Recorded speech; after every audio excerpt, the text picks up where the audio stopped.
There's so much news, so many things happening that oftentimes big, momentous moments get missed. What President Trump accomplished in NATO yesterday was game-changing and historic. A shift in burden sharing to European responsibility in NATO that most would have said was impossible at the beginning of his term. But he said NATO needs to pay up. They started in the first term, and here in his second term, we've accelerated that. 32 NATO countries committed to spending 5% of their GDP on defense, on actually investing in the NATO alliance. So I hope with all the ink spilled, all of your outlets find the time to properly recognize this historic change in continental security that other presidents tried to do, other presidents talked about. President Trump accomplished it. It's a huge deal. You see, we're here this morning because in hunting for scandals all the time, in trying to find wedges and spin stories, this press corps and the press corps miss historic moments. You miss historic moments like 5% at NATO, which when you hear, I was in the closed-door briefing. I wish there could have been cameras in there. When you heard the prime ministers and presidents of other countries, to a man and to a woman, looking at President Trump and saying, this never could have happened, never would have happened. It seemed impossible 5 years ago, 2 years ago, 8 years ago. But here we are because of your leadership. If you asked them the question, I bet they'd say the same thing. But searching for scandals, you miss historic moments, like recruiting at the Pentagon. Historic levels in the Army, the Air Force, and the Navy. Yeah, maybe there'll be a little mention here or there, but because it was under President Trump's leadership, because Americans are responding to him as commander-in-chief, the press corps doesn't want to write about it. Or bring us to the topic of the moment, the highly successful strikes in Iran. Let me read the bottom line here. President Trump directed the most complex and secretive military operation in history, and it was a resounding success, resulting in a ceasefire agreement and the end of the 12-day war. There's been a lot of discussion about what happened and what didn't happen. Step back for a second. Because of decisive military action, President Trump created the conditions to end the war, decimating, choose your word, obliterating, destroying Iran's nuclear capabilities. I want to read some of the assessments that have been provided because whether it's fake news, CNN, MSNBC, or the New York Times, there's been fawning coverage of a preliminary assessment. I've had a chance to read it. Every outlet has breathlessly reported on a preliminary assessment from DIA. I'm looking at it right now. Again, it was preliminary, a day and a half after the actual strike, when it admits itself in writing that it requires weeks to accumulate the necessary data to make such an assessment. It's preliminary. It points out that it's not been coordinated with the intelligence community at all. There's low confidence in this particular report. It says in the report there are gaps in the information. It says in the report multiple linchpin assumptions are what this assessment, a linchpin assumption, you know what that is? That means your entire premise is predicated on a linchpin. If you're wrong, everything else is wrong. And yet, still, this report acknowledges it's likely severe damage. Again, this is preliminary, but leaked because someone had an agenda to try to muddy the waters and make it look like this historic strike wasn't successful. I'm going to get to the chairman in a moment because he's going to lay out the particulars for you based on his professional military experience. But here's what other folks are saying.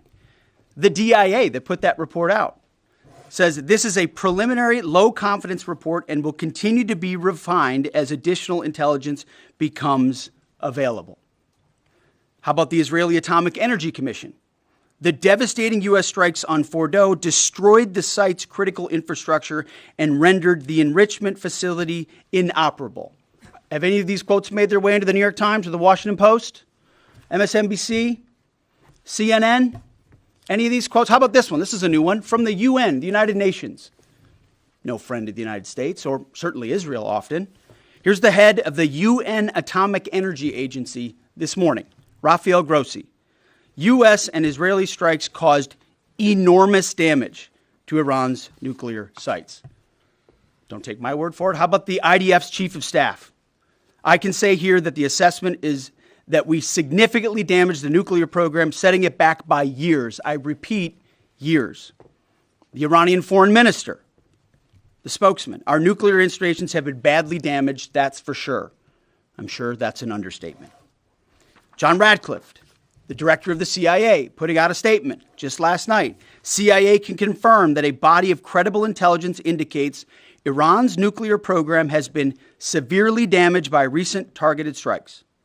This includes new intelligence from a historically reliable, very different than preliminary assessment with low confidence. He's saying historically reliable and accurate source and method that several key Iranian nuclear facilities were destroyed and would have to be rebuilt over the course of years.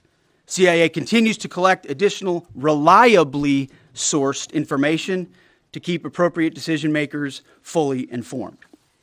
How about DNI Tulsi Gabbard yesterday? She writes, and I quote, "New intelligence confirms what POTUS has stated numerous times.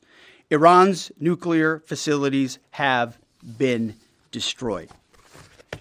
Institute for Science and International Security President David Albright, overall, Israel and U.S. attacks have effectively destroyed Iran's centrifuge enrichment program. Time and time again, I can go down the list. Those that understand, those that see, those that do proper assessments recognize that what the United States military did was historic. And again, before I pass it to the chairman, because you, and I mean specifically you, the press, specifically you, the press corps, because you cheer against Trump so hard, it's like in your DNA and in your blood to cheer against Trump, because you want him not to be successful so bad, you have to cheer against the efficacy of these strikes. You have to hope maybe they weren't effective. Maybe the way the Trump administration has represented them isn't true. So let's take half-truths, spun information, leaked information, and then spin it.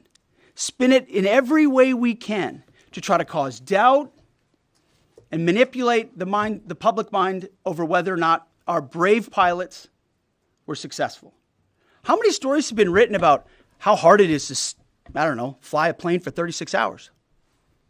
Has MSNBC done that story? Has Fox? Have we done the story how hard that is? Have we done it 2 or 3 times so that American people understand how about how difficult it is to shoot a drone from an F-15 or 16 or F-22 or F-35? Or what it's like to man a Patriot battery? Or how hard it is to refuel midair? Giving the American people an understanding of how complex and sophisticated this mission really was. There are so many aspects of what our brave men and women did that because of the hatred of this press corps are undermined because your people are trying to leak and spin that it wasn't successful. It's irresponsible.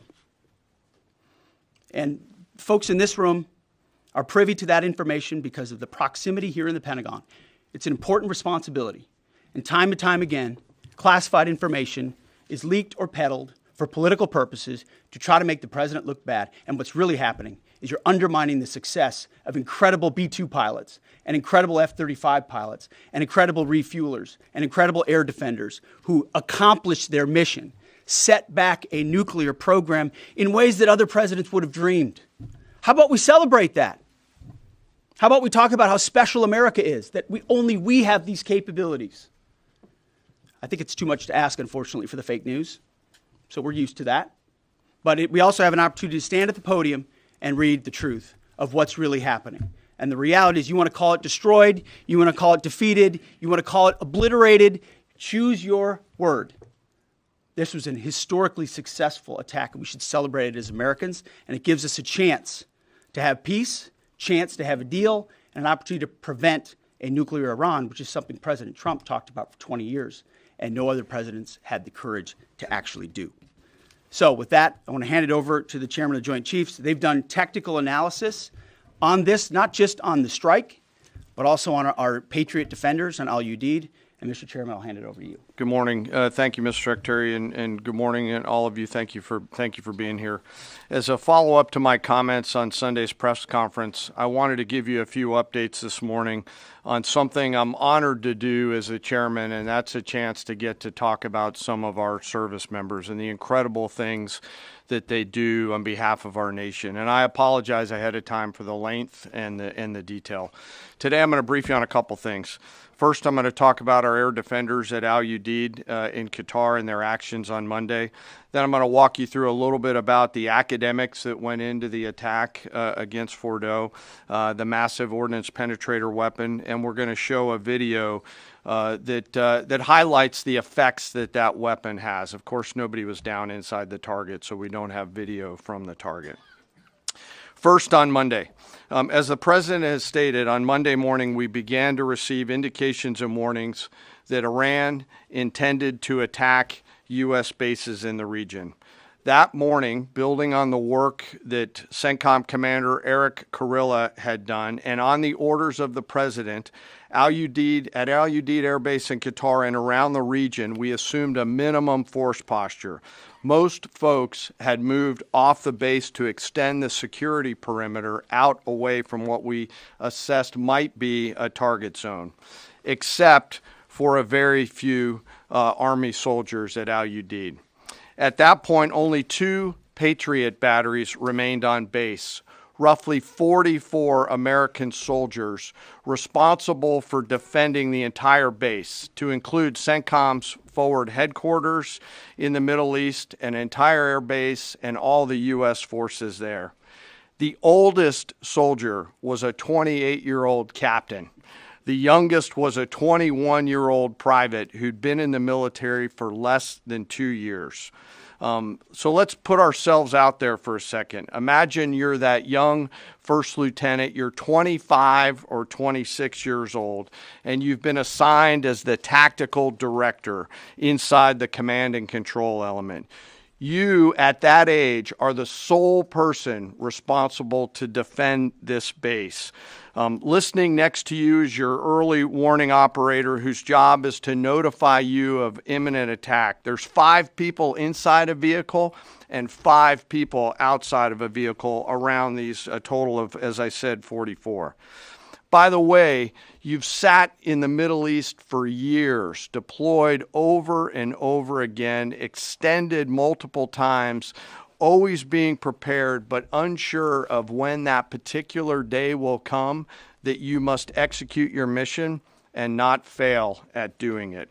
In this case, these Patriot crews were deployed from Korea and Japan as part of our U.S. forces there to ensure that we had the most capable missiles in the CENTCOM area of responsibility. As the day continues, you start to hear more and more chatter in the information space about a pending attack.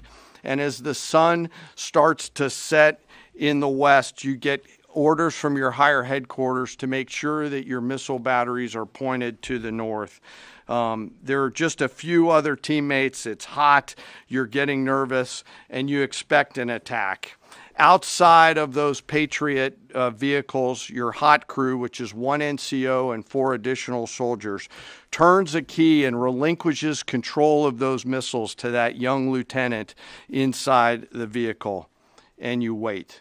You know that you're going to have approximately 2 minutes, 120 seconds to either succeed or fail. And then at approximately 12:30 p.m. on Monday, that's 7:30 p.m. in Qatar, as the sun sets in the west, Iran attacks. As the targets were detected, round after round of Patriot missiles are ejected from their canisters by an initial launch charge. Then the main solid rocket motor ignites. You can feel this in your body if you've ever been around a Patriot taking a shot. And round after round goes out and guides against those missiles coming inbound. We believe that this is the largest single Patriot engagement in U.S. military history. And we were joined in this engagement by the Qatari Patriot crews. I'm not going to tell you how many rounds were shot, but it was a bunch because of classified purposes. And we're aware that there's reports of something getting through. What we do know is there was a lot of metal flying around. Between attacking missiles being hit by Patriots, boosters from attacking missiles being hit by Patriots, The Patriots themselves flying around, and the debris from those Patriots hitting the ground, there was a lot of metal flying around. And yet our U.S. air defenders had only seconds to make complex decisions with strategic impact. These awesome humans, along with their Qatari brothers and sisters in arms, stood between a salvo of Iranian missiles and the safety of Al Udeid. They are the unsung heroes of the 21st century United States Army. And I know a lot of you have seen the videos online and the excitement as those Patriots departed their launchers and went up and guided. This really demonstrates the combat capability and capacity of our Army air defenders. Simply stated, they absolutely crushed it. If you'd flip this over, thanks. Let me next move to a walkthrough of the GBU-57 massive ordnance penetrator weapon and share a little bit about the planners who did this and their work on the weapon. First, let me set the stage for you. There's an organization in the U.S. called the Defense Threat Reduction Agency, DTRA. DTRA does a lot of things for our nation, but DTRA is the world's leading expert on deeply buried underground targets. In 2009, a Defense Threat Reduction Agency officer was brought into a vault at an undisclosed location and briefed on something going on in Iran. For security purposes, I'm not going to share his name. He was shown some photos and some highly classified intelligence of what looked like a major construction project in the mountains of Iran. He was tasked to study this facility, work with the intelligence community to understand it, and he was soon joined by an additional teammate. For more than 15 years, this officer and his teammate lived and breathed this single target, Fordo, a critical element of Iran's covert nuclear weapons program. He studied the geology. He watched the Iranians dig it out. He watched the construction, the weather, the discard material, the geology, the construction materials, where the materials came from. He looked at the vent shaft, the exhaust shaft, the electrical systems, the environmental control systems, every nook, every crater, every piece of equipment going in and every piece of equipment going out. They literally dreamed about this target at night when they slept. They thought about it driving back and forth to work, and they knew from the very first days what this was for. You do not build a multi-layered underground bunker complex with centrifuges and other equipment in a mountain for any peaceful purpose. They weren't able to discuss this with their family, their wives, their kids, their friends, but they just kept grinding it out. And along the way, they realized we did not have a weapon that could adequately strike and kill this target. So they began a journey to work with industry and other tacticians to develop the GBU-57. They tested it over and over again, tried different options, tried more after that.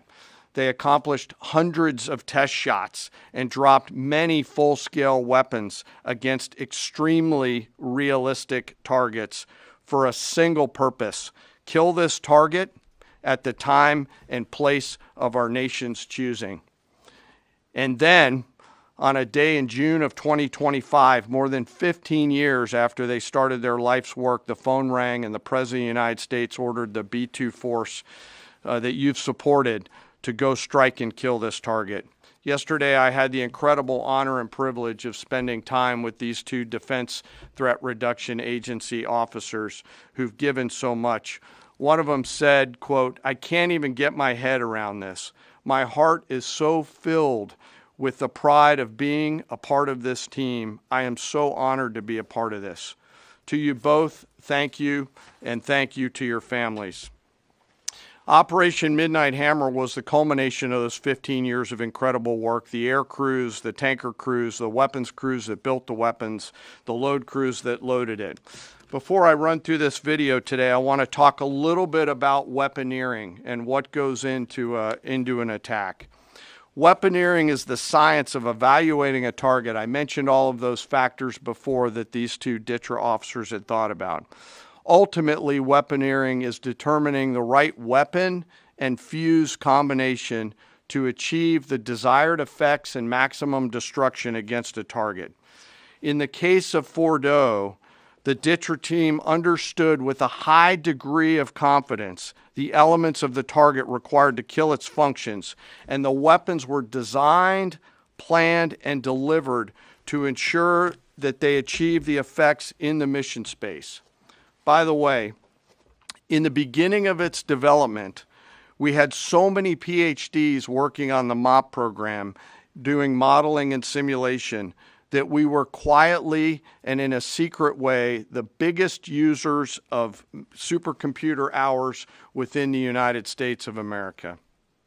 So let me talk about the graphic a little bit. And the GBU-57, which all of you I know is a 30,000-pound weapon dropped only by the B-2. It's comprised of steel, explosive, and a fuse, programmed bespokely, each weapon to achieve a particular effect inside the target. Each weapon had a unique desired impact angle, arrival, final heading, and a fuse setting. The fuse is effectively what tells the bomb when to function. A longer delay in a fuse, the deeper the weapon will penetrate and drive into the target.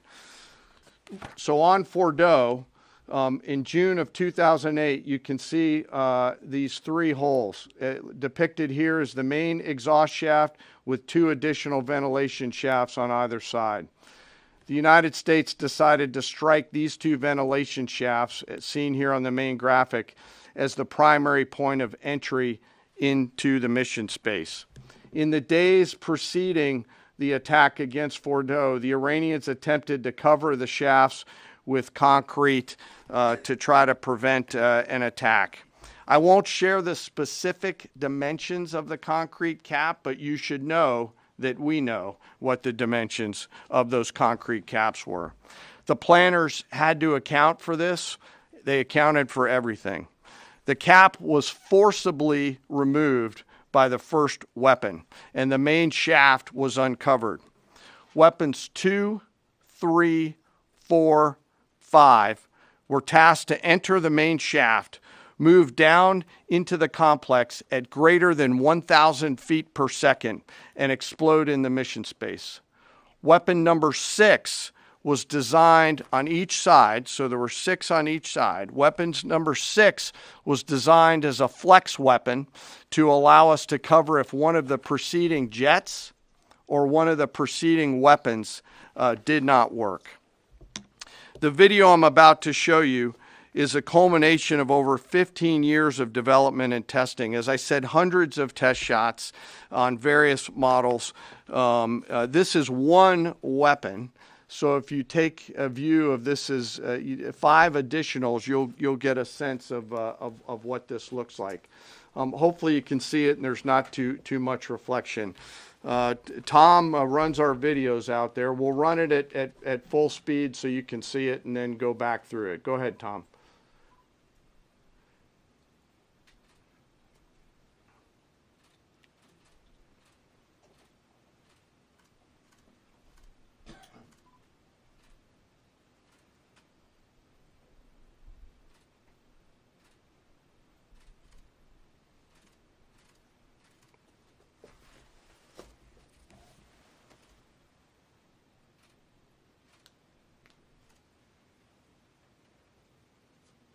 Keep it going for a minute. You'll see inside the mission space.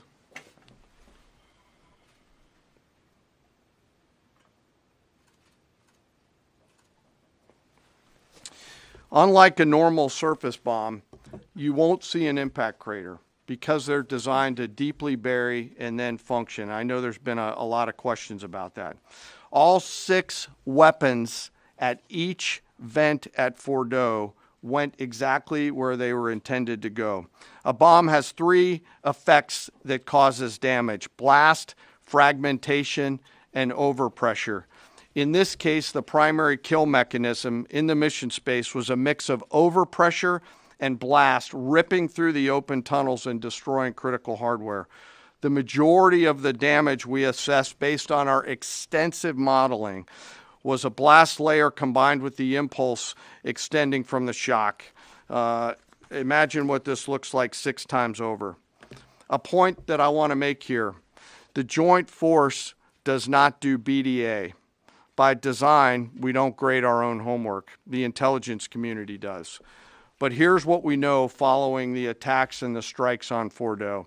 First, that the weapons were built, tested, and loaded properly. 2, the weapons were released on speed and on parameters. 3, the weapons all guided to their intended targets and to their intended aim points.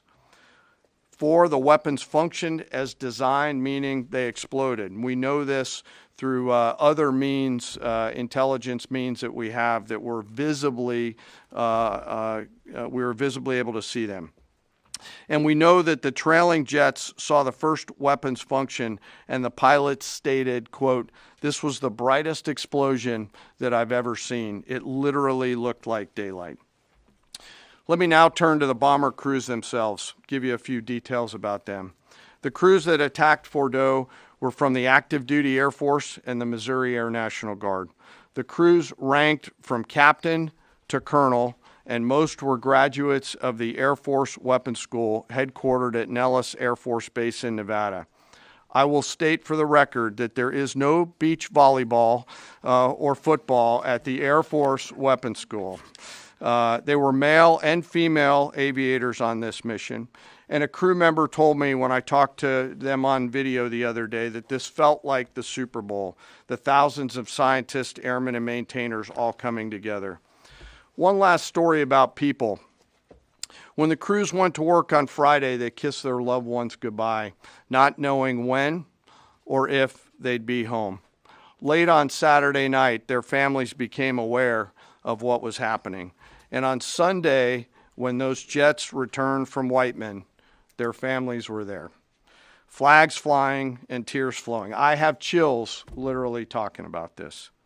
The jets rejoined into a formation of 4 airplanes followed by a formation of 3 and came up overhead Whiteman proudly in the traffic pattern, pitching out to land right over the base and landing to the incredible cheers of their families who sacrifice and serve right alongside their family members. Like I said, there were a lot of flags and a lot of tears.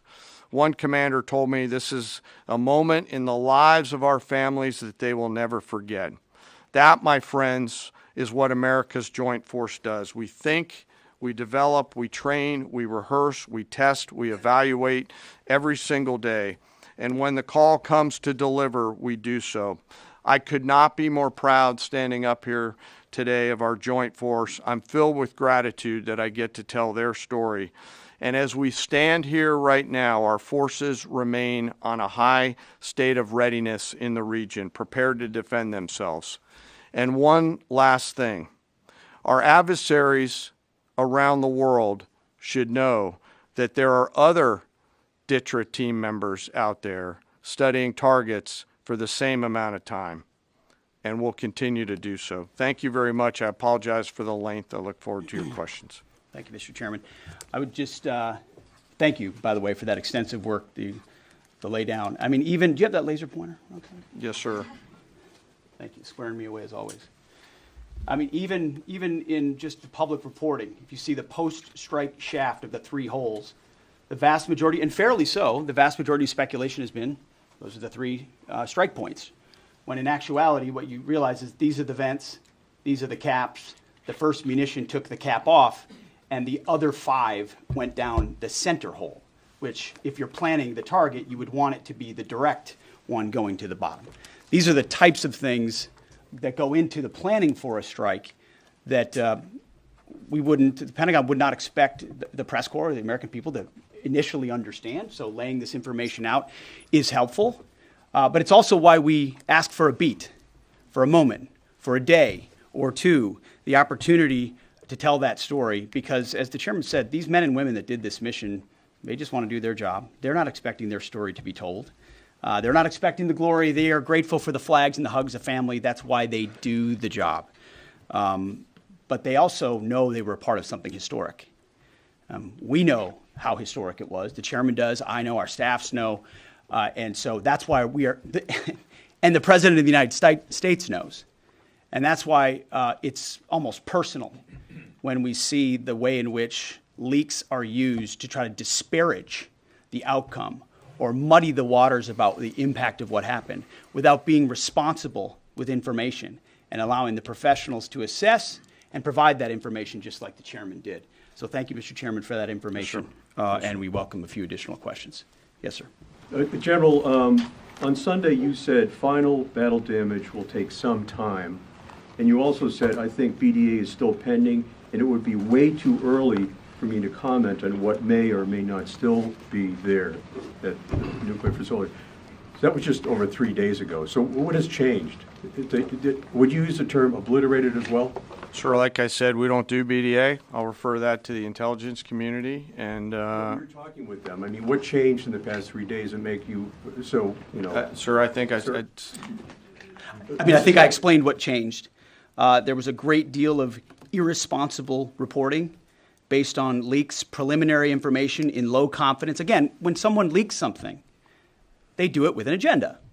And when you leak a portion of an intelligence assessment, but just a little portion that makes it seem like maybe the strike wasn't effective, then you start a news cycle, whether it's the Washington Post or Fox News or CNN or MSNBC, you start a news cycle that starts to call into question the ethics. No, that's why.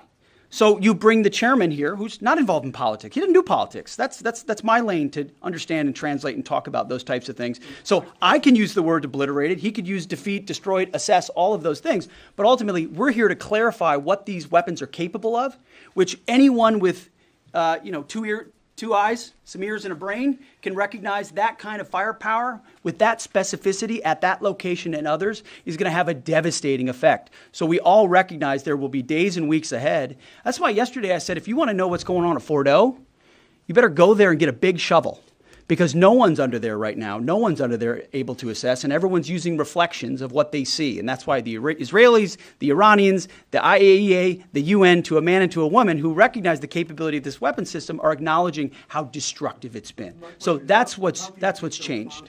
Just 3 or 4 days later, what changed? See, this is a point. This is how difficult it is to actually manage. You just watched a video of what this weapon is capable of. That's where we find our confidence, is in the skill of men and women and the capability of the systems they employed and the recognition so far in the reflections that it was a highly successful mission. Sure, I think you could, I'd say go out, the IC should be able to help you answer that question. They look at a variety, as the Secretary has alluded to, we look at a variety of things. I don't do that, they do. All different sources of intel, which I'd refer you to them to get clarity on the end state. So again, I go back to the IC, whether it's Director Radcliffe or ODNI Gabbard. I read the statements at the beginning. They're the ones aggregating the intelligence, and they're saying nuclear facilities were destroyed and would have to be rebuilt over a number of years. Facilities were destroyed. What do we got right here? Sir, you cited a body of credible intelligence to suggest the damage at Fordo and other places. What is that referring to, and when can we see it? I was reading from the CIA director's statement, which came out last night. CIA, again, they do the BDA, they do the assessment. CIA can confirm that a body of credible intelligence indicates, it also goes on to say, new intelligence from historically reliable and accurate sources and methods. Now, you can imagine, the CIA director is going to be very careful about how he articulates things of that sensitivity. Classified, secret, top secret, compartmentalized. He's going to know things that you're not going to know, that the press isn't going to know, and he's reflecting that the sources he's seeing are highly credible. They've given credible intelligence. They or those processes have given credible intelligence in the past, and that's what he's basing it on. Don't you think we need to see that? Do you have a top secret clearance, sir? Eventually, okay. The American public wants to see it. Yes. Yeah, you. I wanted to ask briefly just. No, not you. Checkered shirt. Oh, so Mike Glenn with the Washington Times. Yes, sir. Thanks, sir. Anybody who's ever read a Battalion S2 report after a fight knows that it's usually, the initial report is usually wrong, sometimes grossly so. Has what happened in this incident caused you all to sort of rethink the process or the dissemination, or do you think it's just a matter, I mean, if the process itself doesn't require any more adjustment. Well, I can tell you what the chairman told me in the Situation Room and reminded us all, which is alongside what you just said, sir, is that the first reports are almost always wrong. They're almost always incomplete, right? Anything, whether it's a squad level operation or a strategic level operation, the initial reflections you get are coming at you at a high rate of speed from a lot of different sources. So your job is to step back and assess them. And that's why we're urging caution about premising entire stories on biased leaks to biased publications trying to make something look bad. How about we take a beat, recognize first the success of our warriors, hold them up, tell their stories, celebrate that, wave an American flag, be proud of what we accomplished. And in the meantime, I can assure you, the chairman and his staff, the intelligence community, our staff and others are doing all the assessments necessary to make sure that mission was indeed successful. Yes, right there. Sir, thank you, Mr. Secretary. Iran has recognized that their nuclear program was indeed severely damaged, but they also said that the U.S. strikes only strengthened their ability and their determination to complete their nuclear program. How do you respond to that, sir? Is that a provocation from Iran? Well, I would say Iran's going to have to say a lot of things right now in order to bolster their image, especially internally. You know, in the media, there's a lot of things they'll say for domestic consumption. But we're watching very closely what they do. Again, that's the intel community. Our job as the chairman, the chairman laid it out so beautifully. Our job is to be prepared. And how proud are you? How proud am I? I didn't know the full story of those men and women 15 years ago who've been pointing at that target. That makes me proud to be an American. That's an awesome story. I hope we can tell more aspects of that in an unclassified way in the future. That's a great thing to know. Our job is to be prepared when the commander-in-chief calls based on those assessments. So, of course, our IC, the Intelligence Committee, will keep watching what Iran does and pay attention to that. But the president has created the contours, the opportunity for a deal, for peace, in something that the world said was intractable, that wasn't possible. And we got that peace, that ceasefire, that option, because of strength, because of his willingness to use American military might that no one else on the planet can do with the kind of planners and operators that the chairman just laid out. Yes, sir. Right there. Yep. Me, sir? Just a quick question. There's public imagery available saying that highly enriched uranium was moved out of Fordo before the strikes. Is that accurate? Have you seen that? And Mr. Chairman, a question for you. Have you been pressured to change your assessment or give a more rosy intelligence assessment to us by any political factors, whether it's the president or the secretary? And if you were, would you do that? Yeah, well, that one's easy. No. No, I have not, and no, I would not. My job as the chairman is to offer a range of options to the president and the National Command Authority to deliver the risks associated with each of those, and then take the orders of the National Command Authority and go execute them. I've never been pressured by the president or the secretary to do anything other than tell them exactly what I'm thinking, and that's exactly what I've done. And the highly enriched uranium? There's nothing that I've seen that suggests that we didn't hit exactly what we wanted to hit in those locations. That's not the question, though. It's about highly enriched uranium. Do you have certainty that all the highly enriched uranium was inside the Fordo mountain, or some of it, because there were satellite photos that showed more than a dozen trucks there 2 days in advance? Are you certain none of that highly enriched uranium was moved? Of course, we're watching every single aspect. But, Jennifer, you've been about the worst, the one who misrepresents the most intentionally what the president says. I'm familiar. I report about the ventilation shafts on Saturday night. And, in fact, I was the first to describe the B-2 bombers, the refueling, the entire mission with great accuracy. So I take issue with that. I appreciate you acknowledging that this was the first the most successful mission based on operational security that this department has done since you've been here, and I appreciate that. So we're looking at all aspects of intelligence and making sure we have a sense of what was where. Why not acknowledge the female pilots that also participated in this mission? The early messages that you sent out only congratulated the boys. So when I say something like our boys and bombers, see, this is the kind of thing the press does, right? Of course, the chairman mentioned a female bomber pilot. That's fantastic. She's fantastic. She's a hero. I want more female bomber pilots. I hope the men and women of our country sign up to do such brave and audacious things. But when you spin it as, because I say our boys and bombers as a common phrase, I'll keep saying things like that, whether they're men or women. I'm very proud of that female pilot, just like I'm very proud of those male pilots. And I don't care if it's a male or a female in that cockpit, and the American people don't care. But it's the obsession with race and gender in this department that's changed priorities. We don't do that anymore. We don't play your little games. Yes, Do you right know there. for certain that the uranium was removed from the facility before the B-2 struck? So I'm not aware of any intelligence that I've reviewed that says things were not where they were supposed to be, moved or otherwise. Yes. Kelly Meyer with News Nation, and just off the top, want to say we're grateful for the service of these pilots and everybody that serves.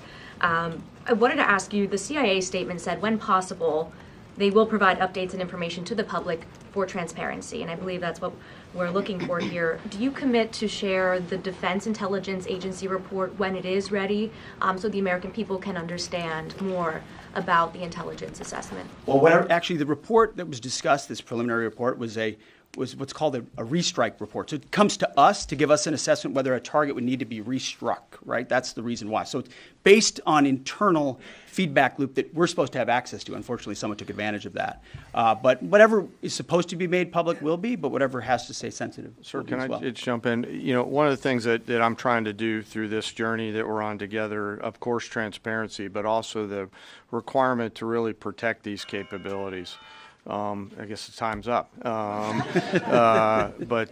So there's a balance in there, right? We do need to preserve options should the nation and the joint force be tasked to go do something again. So I'm confident we'll find the middle ground, but there are some things that if asked, I want to not release related to. So we're going to leave it right there. I want to thank the heroism of our men and women in the military. What they accomplished is truly historic.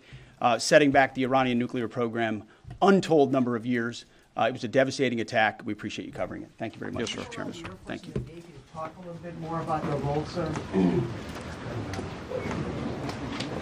You can